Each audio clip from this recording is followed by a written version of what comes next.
Welcome, everyone, to the Experiencer Group Roundtable. I'm your co-host, J. Christopher King, and I'm Kirsten Blackburn. So great you to see sure you are. all. Yes. It's great to see you, too. Kirsten and I have been seeing a lot of each other lately, and some of that time was spent in airports, maybe roughly 3 days of that time. Well, maybe that's exaggerating, 2.5 days. Almost 3 days. That's right. We were out in Colorado visiting our Experiencer Group co-founder Stuart Davis out in the Boulder area, and enjoyed the wonderful weather of Colorado. It had been a while since when were you last in Colorado, Kirsten? 1979. No, actually in the early 2000s. But the first time I Okay. ever went there was 1979. That was the last time I was ever in Boulder. Oh my God, Boulder in '79. That's like high Mork and Mindy era. That's like the peak. That's like peak Mork and Mindy terrain. There was a lot of rainbow socks, Were toe there? socks, and down vests with little sunsets No way. appliqued on the back. That wasn't a facade. That was really happening then. Yeah. Totally. Amazing. I had one. You had, oh wow. I love this. Both. Oh my gosh. Yeah. Between Robin Williams and Rainbow Bright, that came later, of course I was fascinated with the rainbow wear as well. But that's late, I was like 4 in 1983. I think that's when I got my first rainbowed clothing. Oh my God. Let's not talk about how old I was in 1983. Okay. We'll drop it. Sure. Well, we have 2 wonderful guests here today that we met down at the opening of the Archives of the Impossible conference early last month down at Rice University. Timothy Grieve-Carlson and Learned Foote are both doctoral students in the unique GEM Religious Studies program at Rice University under Jeff Kripal. Apart from their brilliant research, they've also contributed to the Archives of the Impossible project at Rice. They're here to talk about all this and more today. Tim, Learned, it's great to have you here on the show today. So good to see you both again. Hey, Kirsten. Thanks for having us. Great to see you both, too. Hi, it's good to see you. Thanks. Gordon White, the well-regarded occult researcher, famously asks all of his guests as a first question, were you a weird kid? I'd like to tweak that just a little bit and ask maybe Tim, then Learned, were you a weird kid? And if not, when did you start getting weird? Okay. I go first then? Sure. Yeah, I mean, I was definitely a weird kid. Looking back, I think I probably seemed like unbelievably weird. I grew up in a pretty small town in central Pennsylvania. I've been interested in sort of the paranormal and things like this kind of as early as I can remember. Yeah, I think I'm probably maybe like the worst person to like give an account of myself or my childhood, but yeah, certainly a weird kid. Learned? I'm not sure if I was weird or if it's more that the circumstances were weird, and I guess kind of they can go together. Like I was raised in a evangelical family, homeschooled, the oldest of 6, so that's already kind of an odd thing. I have like over 20 cousins, and that that was an experience. But I also think, for example, like I remember my dad taking me to a bookstore, and I was really little. I was like 4 years old, and I saw like a book of monsters, and I was like, yes. And I like get down and I want to like see all the monsters and like flip through it. And then my dad is like, no, that's really bad. And I'm not sure what's the weird part there, whether it's the kid wanting to look at the book or the parents being like, no, that's a problem. So yeah, I don't know. I feel like being a kid is weird and adults don't really understand you. And I feel like I experienced that like a lot of kids do. Right. I love that point of like, who's the weird one in this situation, the parent or the child? So that leads me to another question about your individual childhoods. And I'm wondering if, we'll start with you, Tim.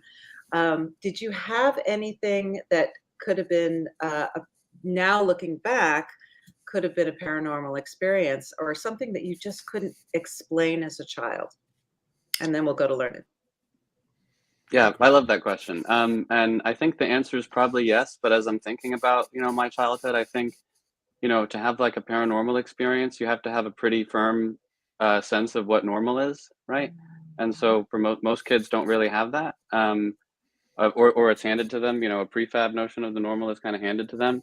I don't have like a smash, like blockbuster, like something landed in my backyard when I was 5 years old story. But I definitely have like fairly vivid memories of things that like weren't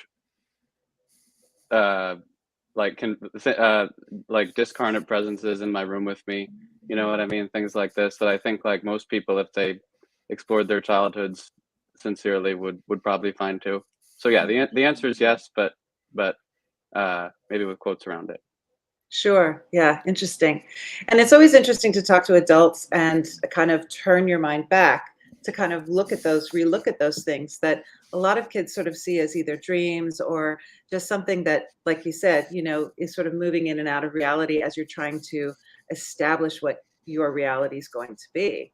Right. So actually, I kind of would tailor that question to Learned in a different way, because you were brought up in an evangelical family, and I'm wondering if you had an experience that you're willing to talk about, or if any of your relatives or close family members, given their beliefs, had an experience that they may have interpreted more as religious, that could be interpreted now as paranormal, UFO related, contact related, etc. So it's tricky. I do know of one case where I had a family member who knew that a child was in trouble and was able to go and find them. In fact, they had actually fallen into the pool, and they had just fallen in, so they were able to very quickly pull them out. And they interpreted that as the Holy Spirit. But Right. you could interpret that from all kinds of ways. And either way, sort of the result is that the child is safe. So that's a positive. Um, as far as my own experiences, I kind of feel like similar to what Tim said, where most of my experiences have been pretty mundane or pretty easy to explain. But at the same time, sometimes being inside them doesn't feel that way necessarily. Mm-hmm. And I just remember I was really I was fascinated by horror, but also like really freaked out by it as a kid. And sort of even things like Willy Wonka would like be very upsetting. And I'd be like, turn it off, but then I'd want to watch it. So it's easy to kind of explain why sort of I'd be afraid, for example, of say I'd sit up in my room a lot and just be worried about like what might come down the hallway and sort of like look around the corner, or what might be up outside the window. And I just would sort of stay up and be really like, it'd be hard for me to fall asleep at night. And on the one hand, it's kind of easy to say, why is that? It's because, I read Dracula or whatever. But on the other hand, when you're living it and you're sort of like, I'm worried about something out there, it's not even so much of a good explanation to be like, I read this book and it scared me. There's something sort of deeper going on. And so when I read, some of the much more intense experiences in some of the UFO literature, sometimes I like to think about these connections and sort of, what are the places of fear that we can get to, and how does that shape us? But I still think my experiences are mainly more in the dream, mundane stage, as opposed to some of the more extraordinary I've heard about. Sure. Yeah. Well, and I have just a brief follow-up, if you don't mind, Jay, to both of them. I think Jay's frozen for a second. There you are. You there? There you are.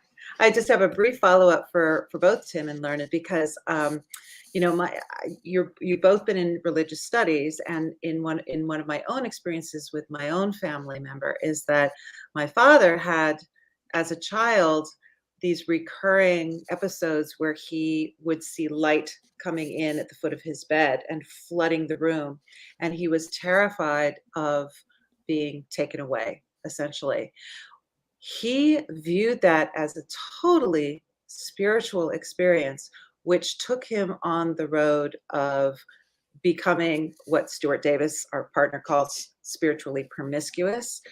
And I'm curious on your reflections on how and what you've seen, in your studies, with this sort of change between, the interpretation of something that's religious and something that could be construed as abduction, to put it plainly. Either of you can start. Yeah. Have we seen that sort of those two comparative lenses at work and the stuff we work on in our studies? Yeah. Mm-hmm. It's a great question, Kirsten. And yeah, I mean, you're absolutely right. Learned, I will save Reverend Kirk for you to talk about. But yeah, I mean, I actually explained this to someone I work with just the other day, is that the basic, phenomenology of an abduction report, to put it plainly as you did, is like startlingly common, like across cultures and throughout history. Obviously, a lot of the more technological and medical aspects that appear suddenly in the 20th century are not, but this basic experience of, that there are intelligent presences in the universe that are not human, and they have a world that is not this one, but maybe it's inside this one, or somewhere outside this one, and they can take you there, and you have to be extremely careful, and it's actually very dangerous, but potentially very helpful. I mean, this is all over the place. Yeah. Mm-hmm. Yeah, thank you. Yeah, just sort of jumping from the idea of the kind of the light coming into the room, and something that you see a lot, for example, in accounts of sleep paralysis, is the idea of a presence coming in, potentially like sitting on you. And I really like to show in my classes to students the trailer to the Netflix movie about it, The Nightmare, because it really goes into kind of the intense experiences people have. And that's really, and I like to ask the students, like, have you had something? And very often someone will say, oh yes, I've had this experience, or such and such happened to my father. So kind of pointing out those sorts of experiences then encourages people to bring up events from their own lives. And then I just ask them, what do you think of it? How do you interpret it? And I think people can pull from a lot of different frameworks. You could interpret it from a Christian lens. You could interpret it from a Buddhist lens. You could interpret sort of based on how you see things. And I see people doing that in different ways, which I think is interesting. The reference that Tim was making was to a 17th century Scottish minister who was very interested in fairies and fauns and elves and such. And he did a lot of research in the towns of Scotland to see what did people believe about fairies. And it was not just a matter of fairy stories or fairy tales, but really encounters that people felt were deeply connected to their own lives, the way that they lived. So these aren't peripheral concerns. They're very deeply tied to what matters to people. Mm-hmm. Mm-hmm. Makes a lot of sense. Absolutely. Yeah. My friend Sean Rosh and I were talking to the Irish author and researcher James Tunney, who's well known for his many appearances on New Thinking Aloud, talking about everything, seemingly everything from like doorstops to Francis Bacon to Philip K. Dick to anything at all. And we were talking a lot about the secret commonwealth and the appreciation there of fairy faith in the Celtic countries and works along those lines, and those extraordinary parallels, which of course also Jacques Vallée brought to light in Passport to Magonia back in the late 60s. I think that's such fertile ground, and we'll get to this later, but that's the kind of not necessarily reassessment, but recontextualization or contextualization at all that both of you do in your work, really. I mean, or do in your research, and what propels you seemingly within the program that you're in down there at Rice, or have been doing for years there at Rice. Can you, Tim, maybe start with you? Could you tell us what is the specific religious studies program you've been in at Rice, and what makes it so unique? Yeah, so Leonard and I are both part of the GEM program in the Department of Religion at Rice. And GEM is an acronym, GEM, stands for Gnosticism, Esotericism, and Mysticism.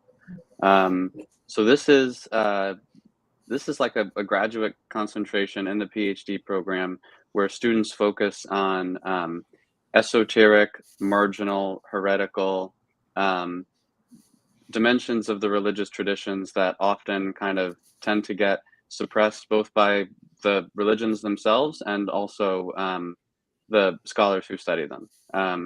And so Gnosticism is a second set early Christian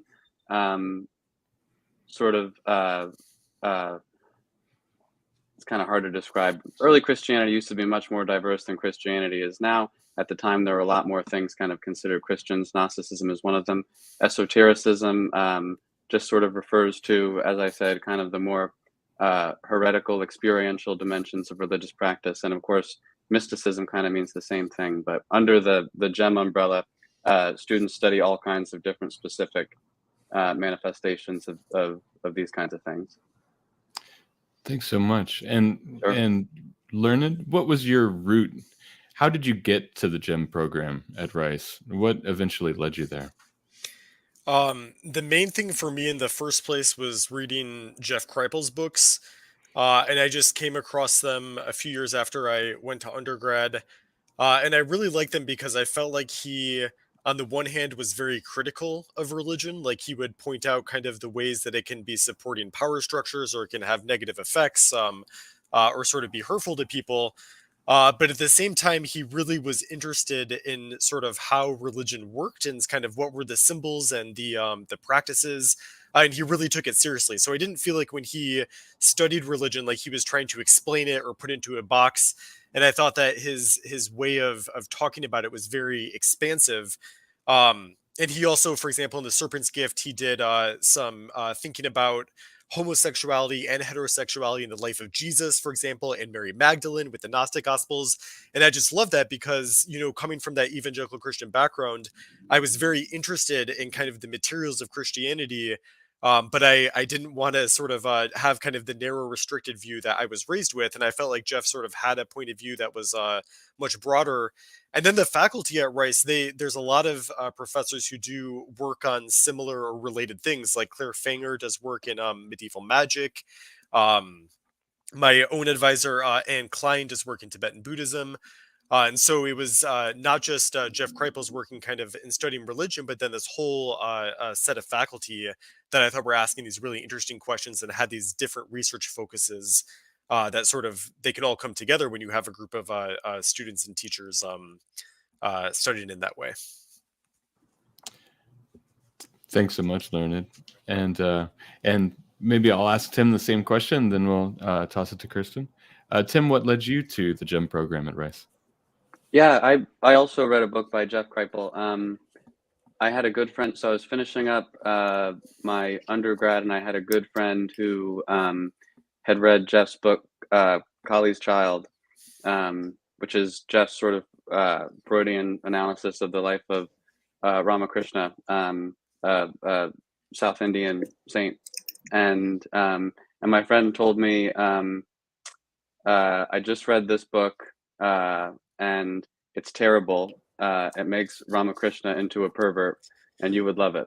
And so I read Kali's Child, and then and then I read Authors of the Impossible, and that was kind of exactly what I was looking for. I had kind of independently done incorporated paranormal stuff into my undergraduate studies, but it's you're really lucky if the worst thing that happens is that people kind of laugh at you if you don't have sort of teachers who are also interested in that kind of thing. So yeah. Thanks so much, Kirsten. Yeah. I actually I'm going to sort of segue into the archives of the impossible here because we all met there, and it was to me a really groundbreaking event. And partly that's because I've been to UFO conferences. And this was a totally different animal. This was like a new antelope that came into the world and was so graceful and beautifully put together.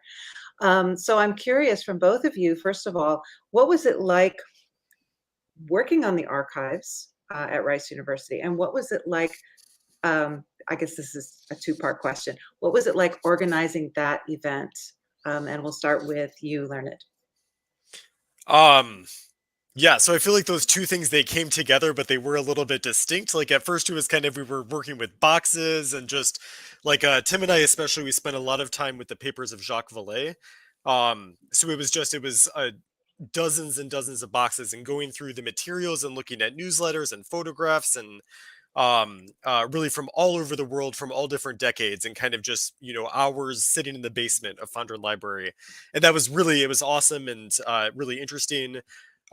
We also spent some time, or I did at least, I'm sure Tim did as well, with the letters from Whitley Strieber and people who had written to him. So that was one piece, kind of just seeing, and these were usually pretty old documents, like a few decades old at least. So it felt historical, and it felt like, we were doing academic research, which we were in the context of a seminar. And then maybe, that ticking in the background, but with increasing urgency was we have a conference kind of related to this material. And that, it was delayed like probably 2 times because of the pandemic and so forth. So it took us a while. There were a few false starts before it finally got off the ground. But it was a lot of work, and it was, every single week, sometimes every single day of that week, answering emails, talking to people, hotels, food, just kind of all the mundane things that make a conference run. But so there was kind of this first phase of, we're reading all this sort of like strange, wonderful material. And then there was, okay, how are we going to get this person breakfast and make sure that they have coffee? And those are two different things, but they were both really fun. And I remember stopping you in the cafeteria one day because I saw you go by in a flash several times and with a clipboard. And I was like, as a recovering event coordinator myself, I was like, I have to express my empathy and my appreciation and respect because it was such a great event. So thank you. Absolutely. And Tim? Yeah, that's I'm really glad that you both enjoyed it so much and that it went as well as it did. I mean, Learned and I have been doing this together for, I guess, 6 years now. But yeah, there were definitely two distinct phases. I mean, I remember when Jeff invited us to his office and said, that he had just got the delivery of the Strieber collection, and that Jacques was incoming, and that we were gonna, create one of the first like major university collections of this kind of material anywhere in the world. And that was super exciting. And then we got the Ed May material, and and that was super exciting. And of course, there was both kind of the as we were, cataloging Jacques Vallée's papers, there was both kind of the like absolute wonder of sort of working with Jacques Vallée's actual files and organizing them, making reference guides to all of them. And then there was sort of the tedium of, being in a basement for 4 hours a day while, which as kind of like an extracurricular, like not even part of like your real job. So yeah, and then, the conference, as Lauren had said, we kind of did it twice. We sort of had one conference ready to go in October of 2020 that we had to pull the plug on. And then we did it again. I think it was October 2020, something like that. Yeah, I mean, just in terms of getting the event to run, I think, now we're from the future, so it's clear that everything was going to be okay the whole time. But there were definitely, Learned, I don't want to speak for you, but there were definitely moments where I thought, if this goes well, like I'll be shocked if this goes off without a hitch. But it did. So yeah. That's great. Yeah. Thank you. It absolutely did. Now I know that if people within the community generally know, if they know anything about Jacques Vallée's involvement with the Archives of the Impossible, they probably know that material is embargoed for an amount of time. So you two are two of the only people maybe in the world to actually know what's in that archive. And I assume that you're both prohibited from speaking much about it at all. But were either or both of you astonished and interested in what you found there? Can you speak to that? Yeah, I'll say Sure. quickly, and then Learned, you can jump in. I don't think, yeah, we're not allowed to talk about the exact contents of the collections, but I think Right. the rough outline, I think we can describe at least. There are 3 parts to the Vallée collection. There's one section is analysis. This is case studies of cases Jacques investigated. There's background, which is basically Jacques' own research notes on the history of the phenomenon, basically, and then there's correspondence. So Jacques' correspondence with a other researchers and people he's worked with. And so that's the collection. And yeah, I mean, yeah, I guess astonished is the word. It's a huge collection. It's an enormous collection, so it's hard to sum up also without getting into any specifics. But yeah, it's a pretty wonderful collection. We're gonna go ahead. And Leonard, what did it feel like to you? Yeah. I'd also like it's very, very dense. And I think that it's going to I'd be very interested to see somebody write sort of a book kind of based on what they find there and sort of really kind of drawing it out and contextualizing. And I really think you would have to sit with it for quite a while. And Tim and I were moving pretty quickly because, we have several boxes to record, and each box has multiple folders. And so you might see a folder and look at it for 10 minutes and know you could write 20 pages kind of like analyzing how this works. Just to give like a really like simple example is the correspondence that he has with J. Allen Hynek, who worked for the Air Force, right? While he was also an astronomer, and you have their letters to each other for decades, sort of like there, and you see like the initial stages of their friendship and then the fights they get into, and sort of they just like Valet will be upset with something that Hynek did relating to swamp gas, and so you have this very like rich, detailed correspondence between these two people that really sort of like takes a lot to sort of understand who they were and what they were working with, what government materials they were working with over so many years. And that's just like one folder out of so many. So there really is, there's a lot of material. He was very meticulous in gathering it. And I think it will be very interesting to see a researcher hopefully be able to contextualize the amount of material that's there. Absolutely incredible. Kirsten, do you want to take it from here? Yeah. So one of the backgrounds, one of my backgrounds here coming into this conversation is that I worked for a couple of years closely with Richard Dolan, who is, the UFO historian. Jay also worked together with me and Richard and his wife, Tracy. So I come from a pretty solid few years of ufology. And I know that the archives are much richer and embrace many other different forms of the impossible than just ufology. But I'm curious about, because folks like Diana Pasulka, who was also at the conference, and I love her work, compares ufology to religion and talks about the religion of ufology. And I'm kind of curious, maybe starting with you, Tim, what your reflections are on that. She's not the only one, but I definitely can see it. I can see how people get so deeply immersed and obsessed and hung up on the subtle nuances in the world of ufology. And it does seem like a religion, if not just purely an obsession. So first, Tim, and then Leonard, what are your reflections on that world? Yeah, that's a good question, Kirsten, because you're kind of asking, there's the religion, there's the religion of ufology, and then there's kind of the ufology in religion. But you're asking about the first one, and which I think, you and Dr. Pasulka and everyone else who points that out are kind of spot on. I mean, to bring it back to Jacques and Messengers of Deception, not only is there the kind of religious aspects of being a person interested in UFOs, there's also the fact that UFOs in the later part of the 20th century generated a bunch of genuine new religions.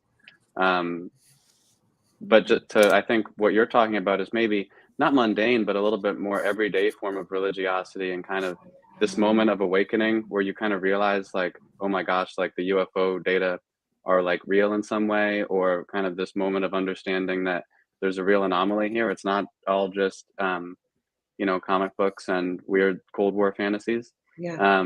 And then of course there's this messianic hope for disclosure, that Yes. like one day, like the gates of knowing will just like open and everyone will know exactly what's going on. And, or even ascend, yeah. which is another thing that happens, in ufology. I mean, who knows if that would ever happen, but the concept of ascension is always, popping up here and there, which is very curious to me. Right. Yeah. Right. Learned? Yeah, I think it's interesting, as Tim mentioned, that there are so many of these religious movements that have been inspired by UFOs. And that's just it's fascinating. And thinking all the way back to, like the book When Prophecy Fails and Mrs. Geach, you had people sort of creating these groups around UFOs. And Tim and I, one of the things that we did is we took a multi-year seminar in emerging religious movements.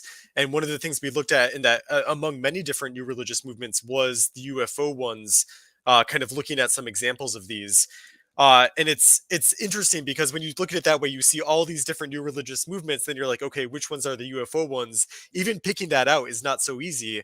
But say take a group like Heaven's Gate, like that's a really famous example of like a UFO connection. And they you can watch all of their videos online and sort of see their tapes about kind of what they thought and kind of their reasons for doing what they did. And that, from the perspective of religious studies, was really, really interesting and demanding, because it required you to really think about what were these people going through, what practices were they doing, what eschatologies, how did fundamentalist Christianity influence them. And they, Jacques Vallée wrote about them in the 1970s, way back when, so they were around for several decades before the infamous suicide. But that means you can also put them into the 1970s scene, sort of like what were the different religious groups they were working with in the 70s, and then in the 90s. And we looked not only at UFO groups, but also groups, for example, like Waco or Jonestown or Move, or just Pentecostals or evangelicals. And you start to wonder, like, what are really the distinctions between a UFO cult, quote unquote, and some of these other groups? And it starts to really seem murky. Just to give another example, my partner was he was delivered, or many people in his community were delivered, by a doctor who in Kansas, who was eventually fired because of his beliefs in UFOs. And he had two women he was associated with that believed that they had been abducted, and then they founded a whole religious movement based on it, and were in Kansas. And that, it was based on what they believed they had experienced from UFOs. And that, like, I had no idea about, but because I sort of knew from studying with Jeff Kripal to look out for that kind of a thing, it makes you see those types of groups. And I feel like there was something else on the UFOs. Oh, and just one more thing is, it's also not just a US thing, and you've or a Christian thing. Like, you had Dr. Finley on a few weeks ago talking about the Nation of Islam, and there's also a very interesting research article I found based on like folk healers in Buryat, which is kind of like sort of Central Asia by Russia, sort of in the area between, like, sort of between Tibet and Russia is this Buryat area.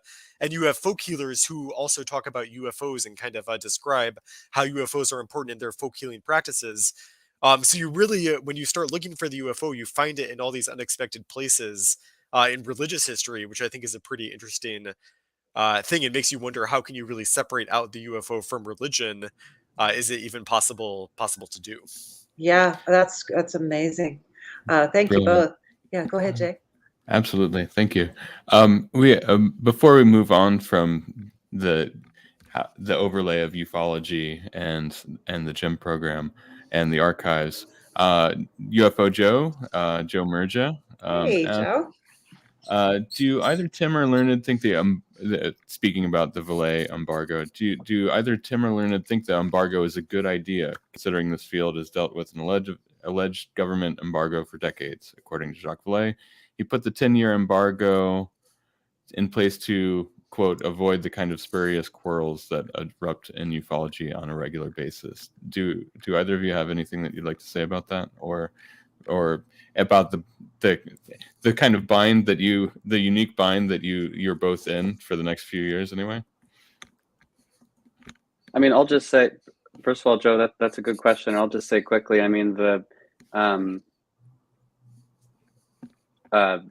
Jacques' gift to Rice University and frankly, like, the intellectual heritage of the world is immense, right? And Jacques just gets to determine the nature of his gift. And the embargo is in place just, like, frankly, to protect you know, the identities of individuals who may or may not have had a say in whether their materials or their correspondence with Jacques ends up in this university archive. So, yeah, I mean, I think the embargo is a good idea. Learned. Yeah, I'd say it was just sort of we were matching what Jacques wanted to have happen with his collection. And also time goes pretty quickly, and I understand sort of like the difficulties that have happened with embargoes in the past, but it's also we're already well into that 10-year process for a portion of the documents, all of them by now, but as you said, 2028, so it'll be, not too long. And I think some UFO research tries to go really fast and tries to give like results really quickly.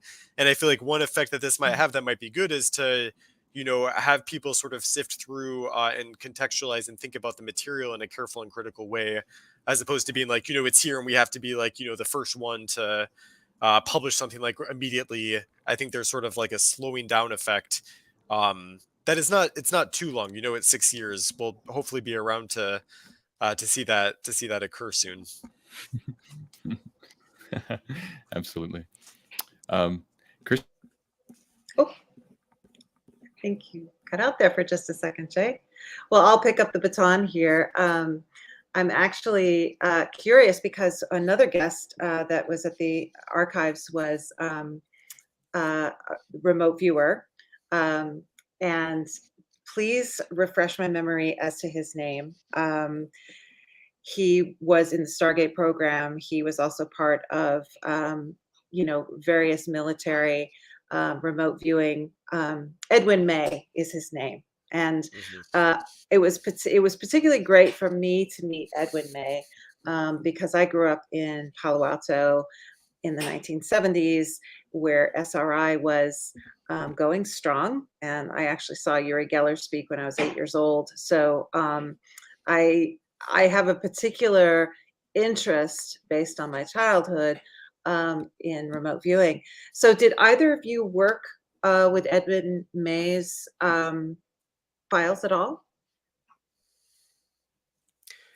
I personally did not do any work with his files, aside from maybe like walking through for like an hour one day of like sort of a general tour.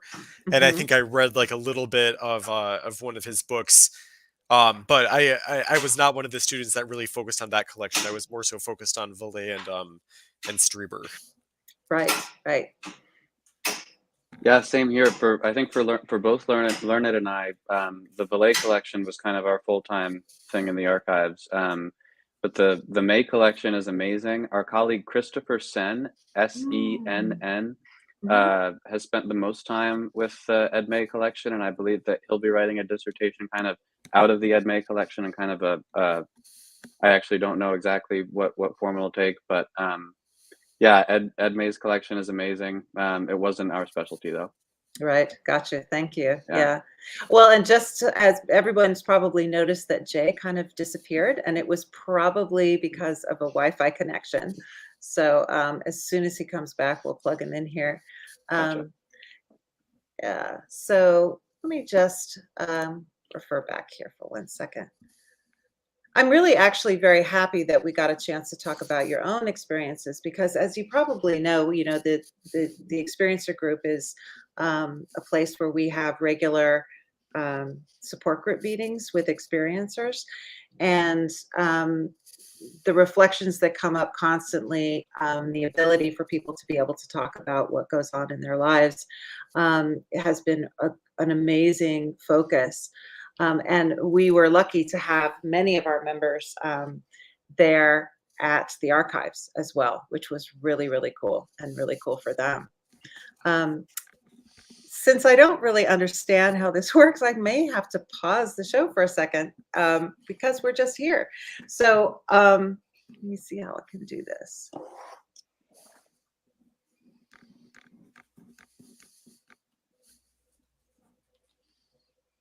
And Kirsten, if it's helpful, I think Leonard and I could probably just continue to have a conversation about the work we did in the archives, or if pausing it is easier, that's fine too.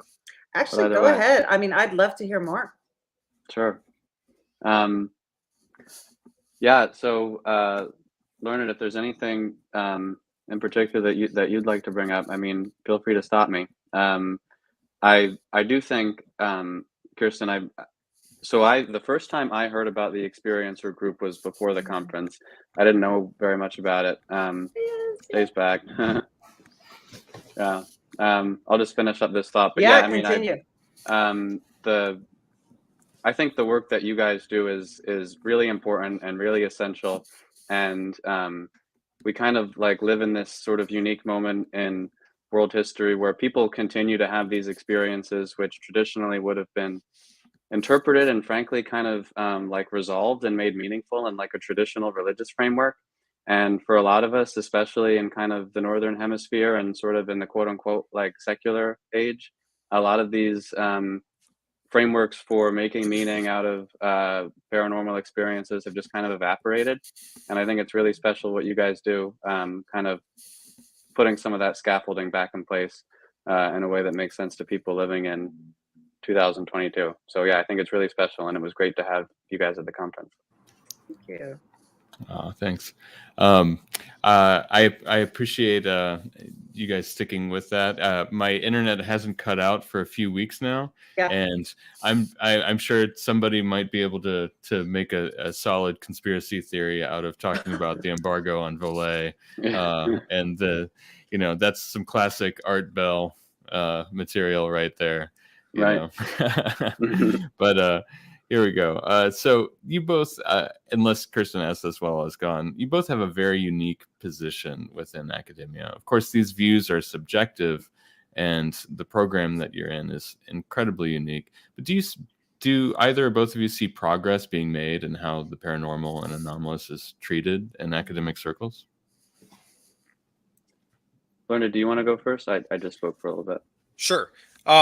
Yeah, I definitely think that there are a lot of scholars who have a certain open-mindedness when it comes to discussing phenomena that could be described as anomalous.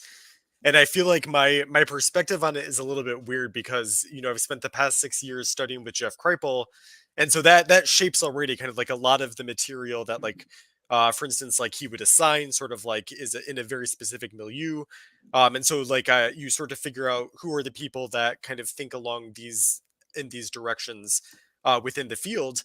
But then at the same time, like I'll find when I'm reading something in Buddhist studies or in another field, someone who's totally separate from the entire circle of people that Kripal is citing and sort of working with. And then there are all these similar ideas about, for example, is it dismissive of the texts of another culture to say what's going on in these texts is not real? Is that being reductive in a way that's not scholarly appropriate? So you see kind of, for example, in anthropology, you'll have these kinds of discussions that are not in the same religious studies field space that Jeff is in. And to me, that's really exciting because I can, I have like from my time working with Jeff, I have a pretty strong grounding in kind of like what gets weird in religious studies.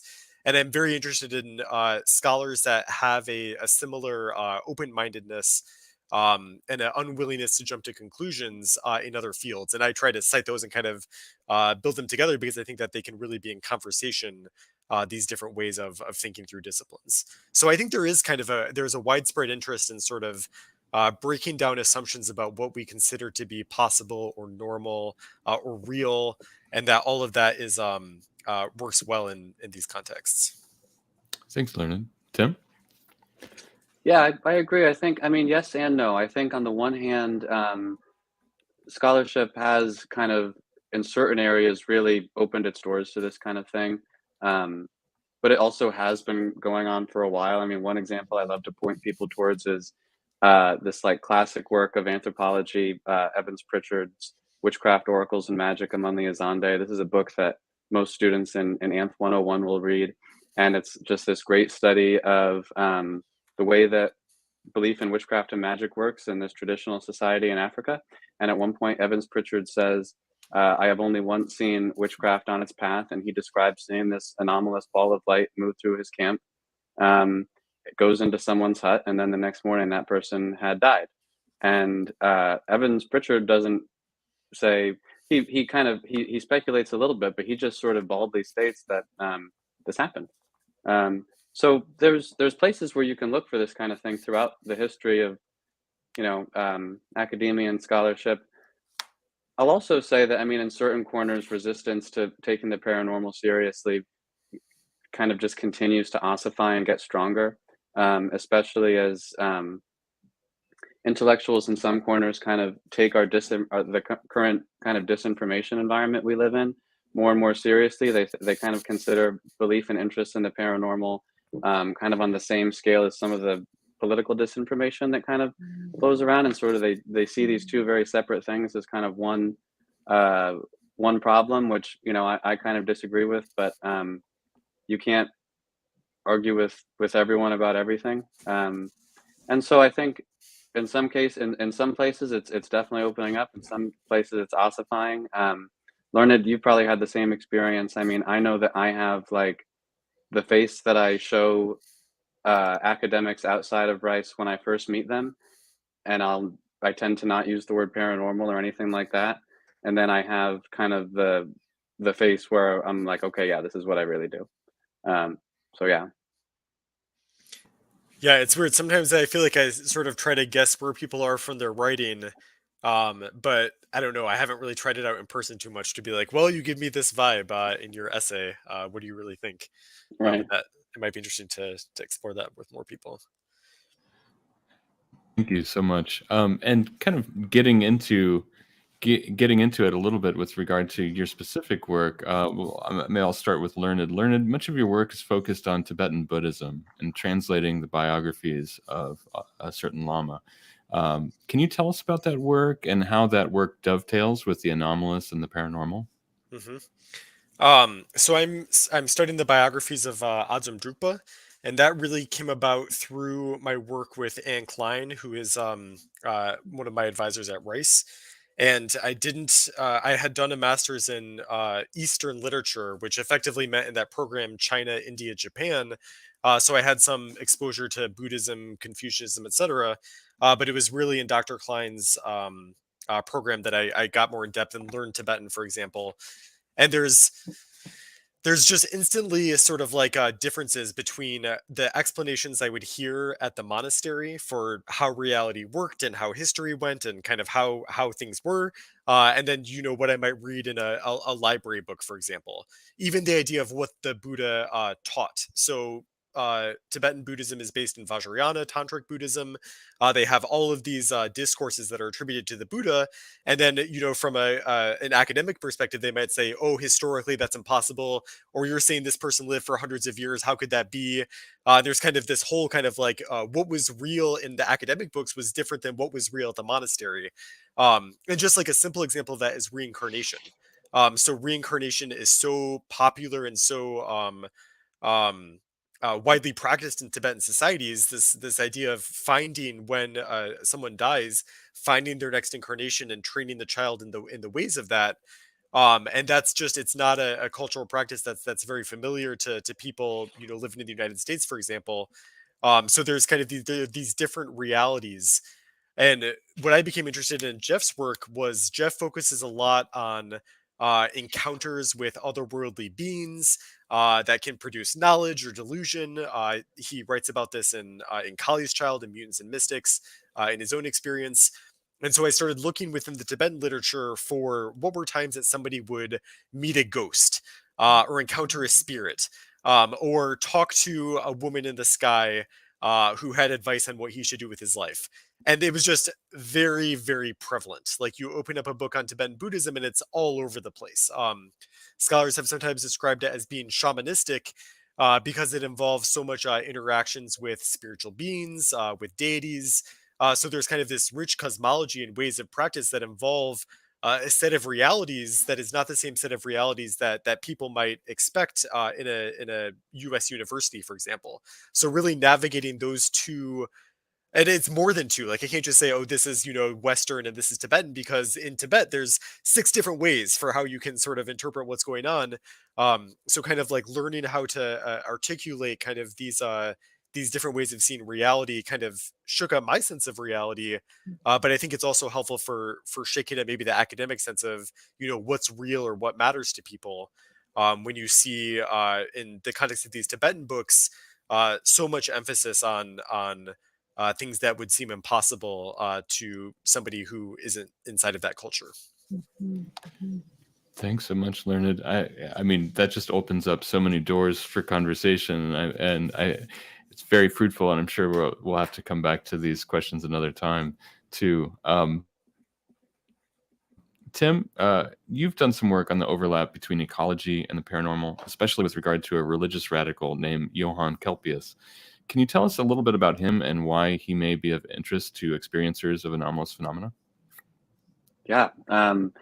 So yeah, I wrote a dissertation about, really broadly, what it's about is the way that 17th century Protestants responded to climate change in their religious practices. So the end of the 17th century was the end of this phase in our climate's history that historians call the Little Ice Age.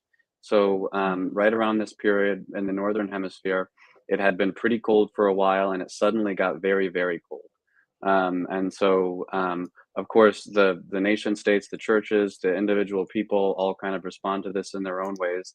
But what I sort of look at is how these radical religious groups on the ground kind of respond to it. And in short, they're really interested in kind of what they interpret as sort of meaningful messages in the natural world for them to interpret, right? In particular, things in the sky are very important. Mm-hmm. Things that we would probably today we would recognize as comets and meteors. They were also, I mean, at this point, astrology was still something that educated people practiced openly, but also things that I think now we would consider UFOs and even sort of more kind of extreme celestial phenomena. So one of the people I work with who actually traveled to Pennsylvania with Kelpius,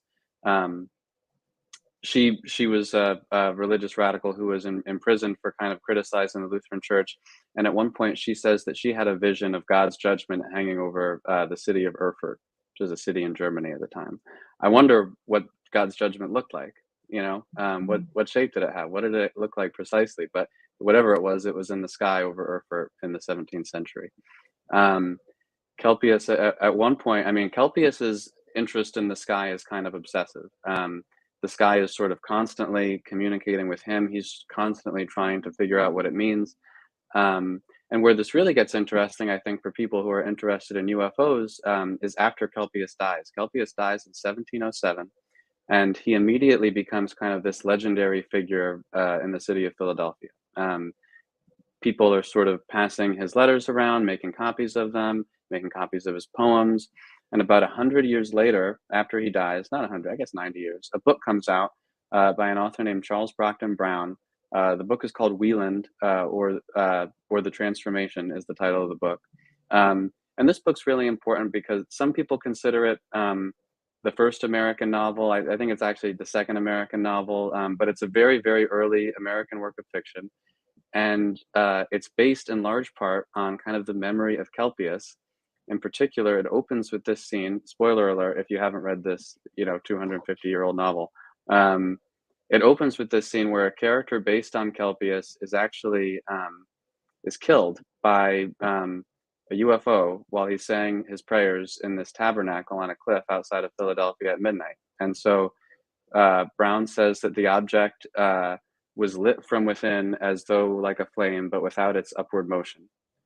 So I mean, bear in mind, this is a person, who there weren't flashlights or much less light bulbs or LEDs, but it comes out of the sky, it burns this person's body, his clothes come off, and he dies. And things like this follow the memory of Kelpius in and around Philadelphia for right up until today. So I think, when I look at these figures, when I put all these literatures in a row and read them together, I can see this sort of continuity of just the sky being a place where meaningful communication takes place, where also genuine kind of anomalies appear, where there's chances for access to really special knowledge, spiritual fortitude, and also kind of exceptional danger.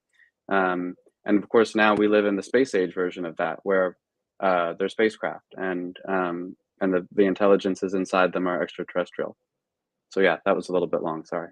No, that's great. Kirsten, would you like to take the next one? Yeah, I love this question that you actually put together, Jay. I'm going to ask Learned. Some of your research looks into queer theory as it relates to religious studies. And of course, much of your research, as we know, involves paranormal experiences in Tibetan Buddhist history. Do you see any parallels between experiencers of anomalous phenomena and the experiences of the LGTB people navigating common culture and consensus reality now? I think it would be possible to create those parallels. Like even just for example, like when people talk about anomalous experience, they'll sometimes describe like coming out of the closet. So that kind of like suggests kind of like a similarity in terms of thinking about things. Um, it's interesting in terms of queer theory with religious studies. Because I do see some overlaps, but I'm not sure that they necessarily connect to the anomalous. Although you could argue that they do. I mentioned in the talk at Rice that there's a lot of tradition in Buddhist and Tibetan contexts of people transforming genders, and this happens in Buddhist and in Hindu texts. And it's interesting because when you see something like that described in the text, you wonder how to interpret it, and some Western scholars see it as being mythological, or as Mm. like a story that people tell, and it's like, oh, this is part of the mythos. And kind of from my point of view, and coming from looking at queer and trans studies, I'm like, well, is this mythological or is this kind of describing something more straightforward? Like, why does it have to be anomalous or mythological? Why can it just be describing a social reality? On the other hand, I can't necessarily assume that there isn't some sort of literary tale that's going on. If I'm reading a story about a monastic code or somebody who died 1,000 years ago, I can't know for sure that it's not a story. So there is kind of this question of when you see somebody transforming gender, um, is it something that we could think about in terms of modern day trans movements? Is it a Mhm. mundane reality? Is it an anomalous experience? Is it a story someone told? And it sort of raises all these questions, which you could argue is kind of similar to, when you hear about someone's anomalous experience, it raises all these other issues about what is unusual for them about what's going on. How does it fit into their culture? Kind of going back to the beginning, are they the weird ones, or is it more the culture that's weird for not sort of paying attention to these kinds of phenomenon? And I think about anomalous experience and about queer experience in similar ways, in that I think they're very common and pervasive, Mhm. and I think that a lot of people go through different examples of those sorts of unusual things. And sometimes it's more about the society around them that says, "Oh no, this is weird," or "This is strange," or "This is not normal," and it keeps people from seeing things that are quite normal. So I think you maybe could make a similar argument in terms of what people describe as anomalous experiences, and what people see as a queer or a trans experience. Yeah, that's really interesting. And as you said, very often people who are suddenly newly speaking about their experiences, it is like coming out of the anomalous closet, coming out of the paranormal closet, which is something that we see in the experiencer group, because not only is it what's accepted, what's not accepted on this certain level, it's also what can your family, your friends, your job, how does it affect all those things? It's kind of stating the obvious, but it's like this struggle between being able to be self-realized and talk about these things, which need to be talked about, quite honestly, because a lot of these experiences involve PTSD and that kind of thing. So, I often see the parallels in that respect. Like, how do you speak to your family about something that happened to you? How do you come out to your family about your, sexual orientation, about who you are as your authentic self? I see a lot of parallels there. So, thank you. Jay, did you have another question? Oh, absolutely. I think, yeah, these are great points. Thank you, Learned and Kirsten. And it also reminds me of what Tim was talking about earlier in terms of um, in terms of the guardedness within academia, or kind of like keeping the paranormal close to the chest in a way. It reminds me of the term code switching, that often happens, which is, the dictionary definition is the practice of alternating between two or more languages or varieties of language and conversation. And so given a certain context, presenting as one in one way or another, given the context there. And I think it's fascinating to think about, how long will that kind of code switching be necessary within academia or within our kind of interpersonal life, and like what will be the evolution of that, and hopefully become kind of a richer conversation in the future, I think. And I think both of you are doing an amazing job at making strides with your research and your work in terms of broadening our horizons. So I really deeply appreciate that quite a lot. I have a couple. I don't know how much time you guys have. I have a couple more questions, but we could. Do you have 5 more minutes, maybe? Sure, or 10 more anytime. minutes? Okay, Sure. cool, great. Tim, so going from the we can explore that idea in a little bit more depth if you'd like. My next question was about Bigfoot. So we're kind of I don't know a graceful transition, except for I know a few people that gosh, I forget this sign. It's probably not appropriate for speaking about here, but like there's definitely some sexy Bigfoot fanfic out there in the world. I'm sure of that. Yeah. Anytime sexy Bigfoot fanfic like surfaces in like the news or on Reddit or anywhere, everyone I know sends it to me. So yeah, I'm familiar with it. Yeah. Amazing. All right. Well, I'll make sure to put that on my Google alerts too. That'll be good. Tim, I know that as part of your undergraduate work, you did an honors thesis on the sociocultural aspects of Bigfoot reports. Can you tell us a bit about that, both what you found interesting there and the response that you got to that paper? Yeah, sure. So yeah, I was in college. I was really interested in Bigfoot. I mean, this was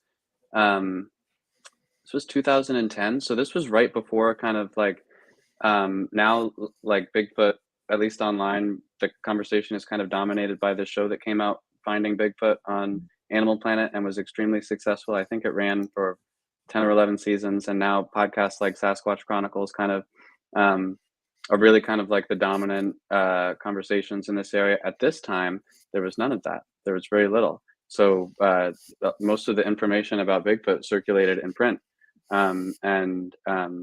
Yeah, so I was really interested in Bigfoot, and I just sort of wanted to like take it seriously. And luckily, I had a professor in the anthropology department, Mark Boyoli, who was willing to let me do an independent study about Bigfoot. So I did that. I wrote a paper for that, and he was, I think at first he was probably like justifiably a little bit skeptical of this, 19-year-old who wanted to attempt to take something which is like, at least in public, notoriously kind of like not taken seriously, and take it extremely seriously. And by the end of the project, I think, he was convinced that it was worthwhile. And so I turned it into a thesis. But yeah, basically I looked at Bigfoot reports. I mean, I focused on recent reports from the United States, but I also pointed out that somewhat like, the abduction experiences like a quote unquote Bigfoot encounter happen all throughout history and all across cultures.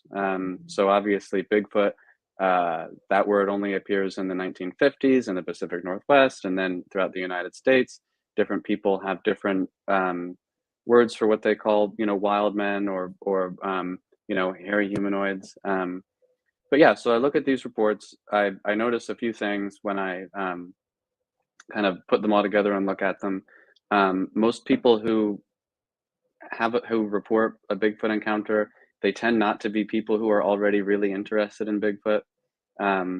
They tend to have, very strong kind of emotional responses to what happens to them, I think understandably so. Pretty frequently, paranormal phenomena are kind of a part of this. Now this is kind of increasingly accepted among people who look at Bigfoot. Bigfoot reports. At the time, it was still kind of like considered pretty woo. And yeah, so that's basically what I did. I looked at Bigfoot reports, and I kind of tied them into this ultimately, I do sort of compare them to religious experiences, particularly kind of extreme and maybe like unsolicited religious experiences in particular, because I did sort of assume that there was no actual primate causing the sightings. I just sort of kind of maybe unscientifically removed that option from the table. And I also took the paranormal dimensions of the encounters pretty seriously. So yeah. Fascinating. Thank you, Tim. It reminds me, I don't think I've ever mentioned this before to anyone. I applied for there's this design consulting, corporate consulting firm that is around like functional design and things like that. I won't name it because for obvious reasons, but I remember applying to an entry level position because they were based in Manhattan, like right around the neighborhood that Kirsten's in. And one of the questions on this very elaborate application was like, can you give us a really solid example of how you think outside the box, right? And my answer was to do like a 3 or 4 page, just kind of brief essay, and then have some graphic map examples where I was overlaying like Bigfoot reports from BFRO, from the Bigfoot Field Researchers Organization, and then showing like the travel of the deer population throughout the year, and then kind of overlaying that. And then a third layer was like the laws about hunting and like when is open season on deer. And like there's actually really interesting corollaries there, but I didn't get a call back. I did not get a call back about this. So I knew it was going to be a stretch, but anyway. So one thing, Lord only knows, who opened that and how fast they pitched it over their shoulder. Unfortunately, we still, and I used to think that maybe I was the only person in the world who had a lot of firsthand experience with this, but now Jay, I know you too. We're just not ready yet in the world to put the word Bigfoot on a resume or a job application. It's never worked for me, and now I know it hasn't worked for you. So yeah, we have to like create whole new disciplines and private member websites to be able to accommodate such things. But it's where we are right now. We're a little ahead of the curve, maybe. Kirsten, did you have maybe a last question for Learned or Tim? Actually, what I wanted to pass on to Tim was this story that someone told me, and I'll try to be brief here because it's another Bigfoot story, and I have to tell you because someone took me aside at a remote viewing conference, and she told me that she's had multiple sightings on her property, but the one that stuck with me the most, and this is really bizarre because I'd never heard a firsthand account about the multi-dimensionality that's often attached to Bigfoot stories. So she said that she was on her property walking her dog, and out off in the distance on the dirt road, she saw what looked like, in a cartoon when two cartoon characters are having a fight, and it's just like all arms and legs and stars and things like that. And she said it was black, these arms and legs were kind of coming out, and it went, and then out of that bundle of that tangle of imagery came a Sasquatch that was enormous, and right there at the end, and made eye contact with her, and then booked up the hill. As we all know, they move very, very fast, and then turned into something else.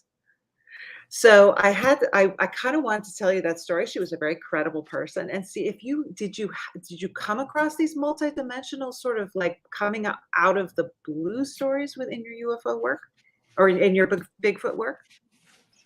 Yeah, I mean that's an amazing story and an amazing experience. So yes. Long story short, the paranormal aspects are just kind of, once you pay, a lot of people I've found will kind of like self-censor those aspects of kind of what happens to them in the same way we all kind of like intentionally or unintentionally kind of like tamp down the most extreme parts of our experience, whether it's paranormal or otherwise. But I mean, once you kind of are aware of it, it's all over the history of what we now call Bigfoot. I mean, the best example is one of the most famous kind of cases among people who look at Bigfoot is this.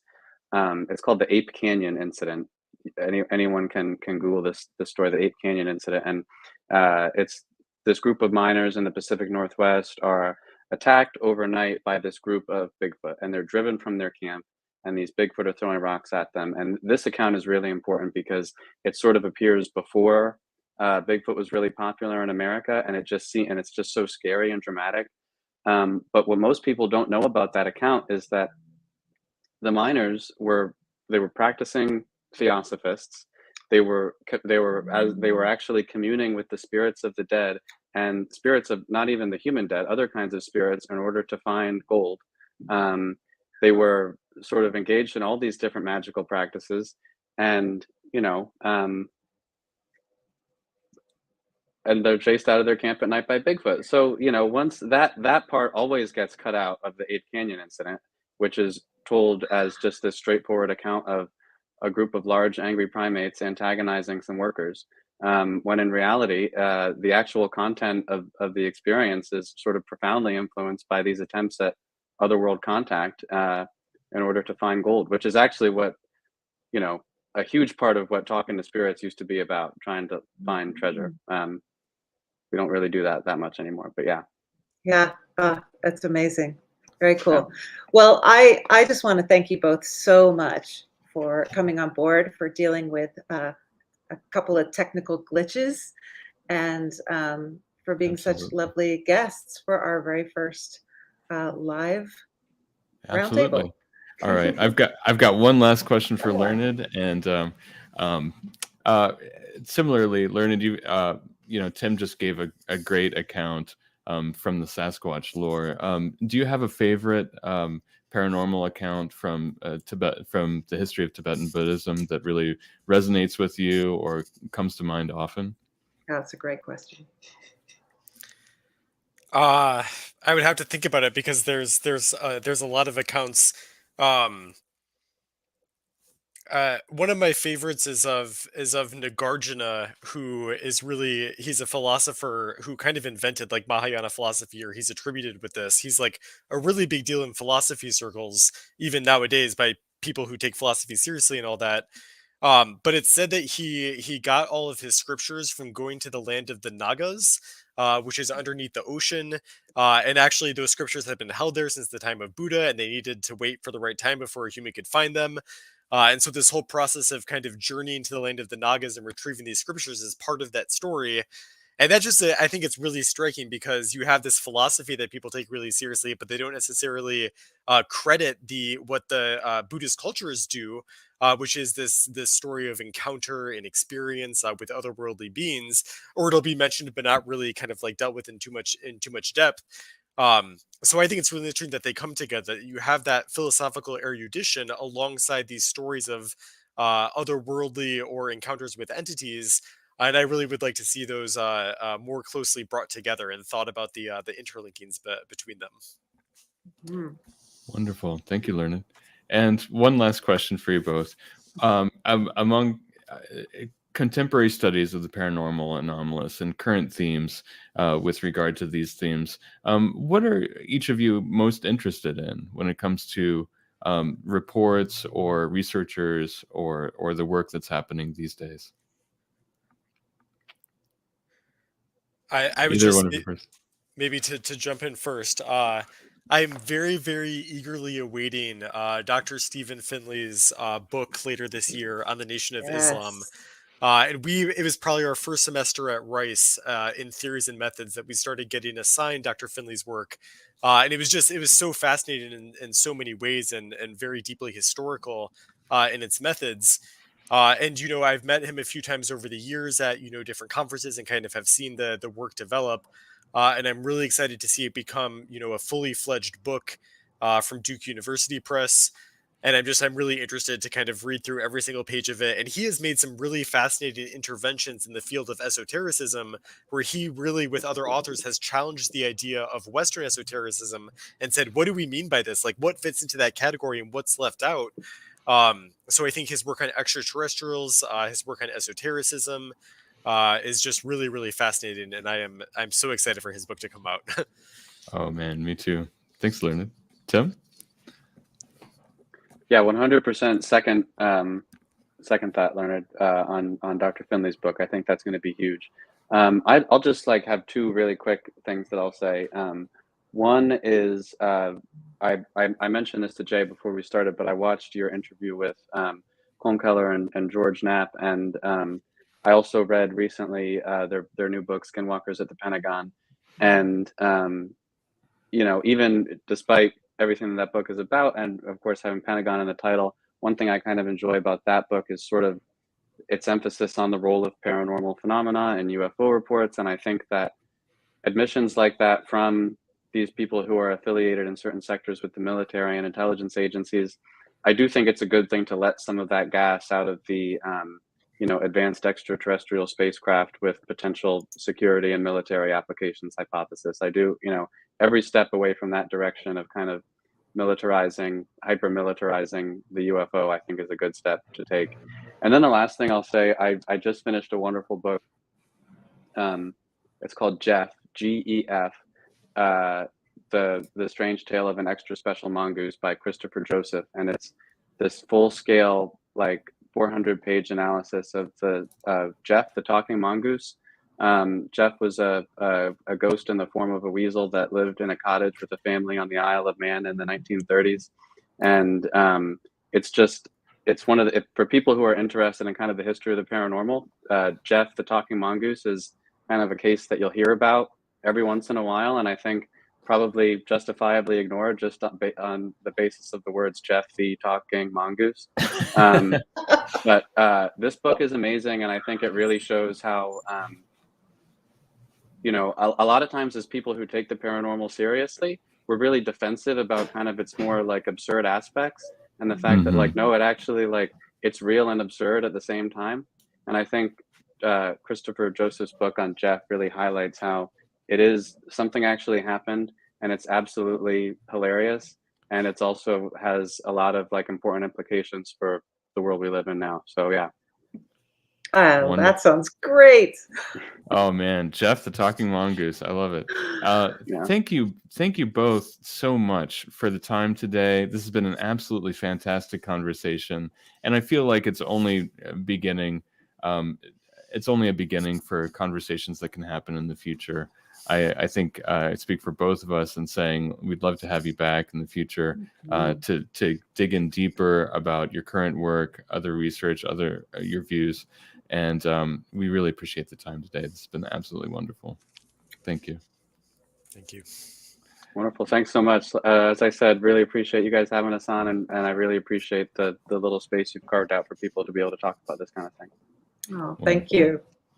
All right. Thanks to you both, and thanks to everybody out there in the chat. Tyler, Jonathan, Water Lily, Julie, Sherelle, and everybody else that made it, and to all of those that will be watching this in the near or far future. Thanks for your interest, and thanks for participating in this conversation today. All right. See you all soon. Thank you. See you all soon.